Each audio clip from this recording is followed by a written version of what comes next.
السلام علیکم خواتین و حضرات، دیکھتے ہیں آج کا حسب حال. میں ہوں آپ کا میزبان جنید سلیم اور میرے ساتھ ہیں ناجیہ اور آپ کو بہت پیارے عزیزی. آج حسب حال میں شامل ہے کراچی میں طوفانی بارشوں سے پیدا ہونے والی صورتحال، مخبرنامہ، خبروں پر تبصرہ اور خصوصی انٹرویو. مگر سب سے پہلے ہم بات کریں گے ہندوستان کے صنعتی اور ایٹمی اثاثوں کی سیفٹی پر.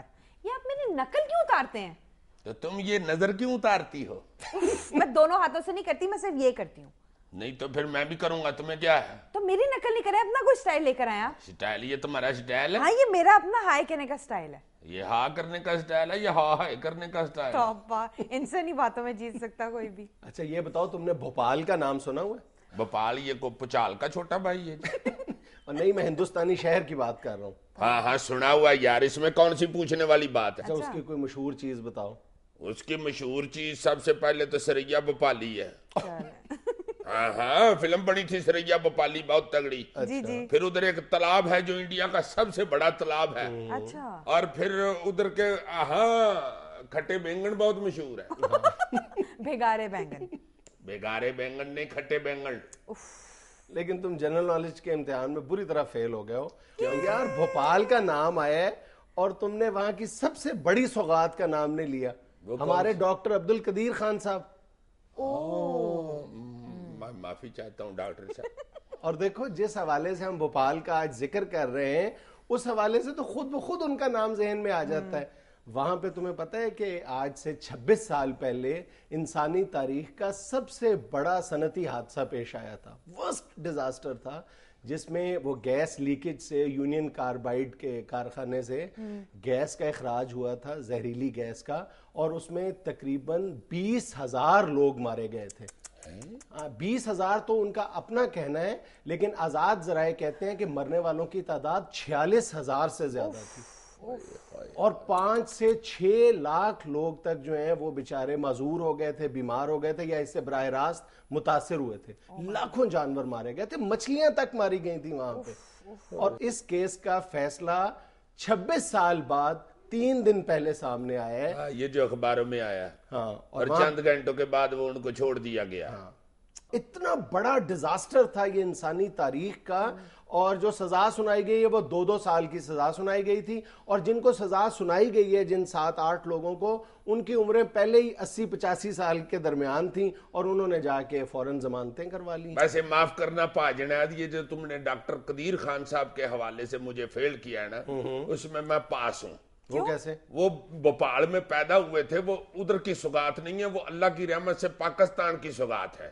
وہ ادھر پیدا ہوئے تھے جب اس وقت بھی پاکستانی تھے، اس لیے جب پاکستان بنا تھا تو وہ فوراً ادھر آ گئے تھے. نہیں بات تو اس کی ٹھیک ہے ویسے ہی. اس لیے چلاکو صاحب مجھے فٹافٹ نہ کہہ دیا کرو کہ تم فیل ہو گئے ہو. اچھا چلو میں تمہیں پاس کر دیتا ہوں، لیکن یہ چلاکو کا لفظ واپس لو. اچھا جی، چلاکو کا لفظ واپس لے لیا. چلو تم پاس ہو.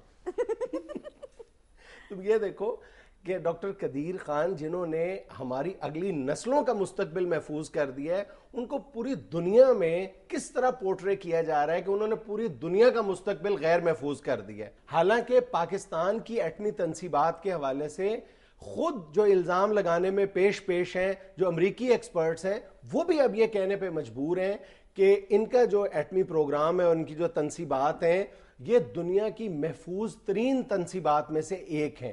اب وہ یہ بات دبے لفظوں میں کہتے ہیں، کہنا نہیں چاہتے، لیکن ان کو یہ کہنی پڑتی ہے کہ ان کا جو کنٹرول اینڈ کمانڈ سسٹم ہے وہ سب سے زیادہ مؤثر ہے.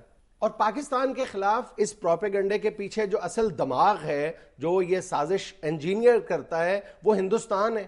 اس کے اپنے ایٹمی پروگرام کا یہ حال ہے کہ وہاں پہ اس قدر خوفناک واقعات پیش آئے ہیں ان کی ایٹمی تنصیبات اور ایٹمی پروگرام کے حوالے سے، جو لیکیجز ہیں، جو وہاں پہ لوپ ہولز ہیں، کہ انسان سن کے حیران رہ جاتا ہے. لیکن ان میں سے کبھی کوئی واقعہ، خواہ وہ کتنا ہی سنگین کیوں نہ ہو، کبھی بھی بین الاقوامی میڈیا کی توجہ کا مرکز نہیں بن سکا. اور پاکستان کے خلاف ایک چونٹی بھی حرکت کرتی ہے تو وہ فوراً بین الاقوامی میڈیا کی شہ سرخیوں کا موضوع بن جاتا ہے. اچھا اتفاق کی بات دیکھو کہ 1984 میں ہی یہ سانحہ بھوپال پیش آیا تھا، اور 1984 سے ہی لے کر آج تک ہندوستان میں 154 واقعات یورینیم کی چوری کے پیش آئے.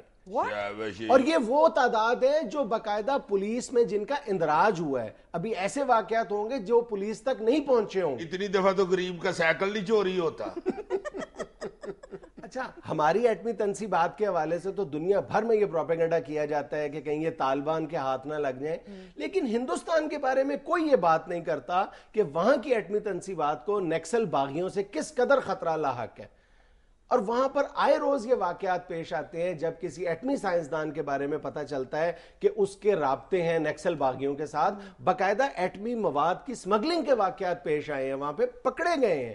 ابھی پچھلے سال وہاں کا ایک بہت سینئر سائنٹسٹ تھا جس کی موت واقع ہو گئی تھی، اور پھر پتہ یہ چلا کہ اس کے نیکسل باغیوں سے تعلقات تھے، اور را نے اس کو اٹھایا، اس پر تشدد کیا، اور جب وہ مر گیا تو اس کی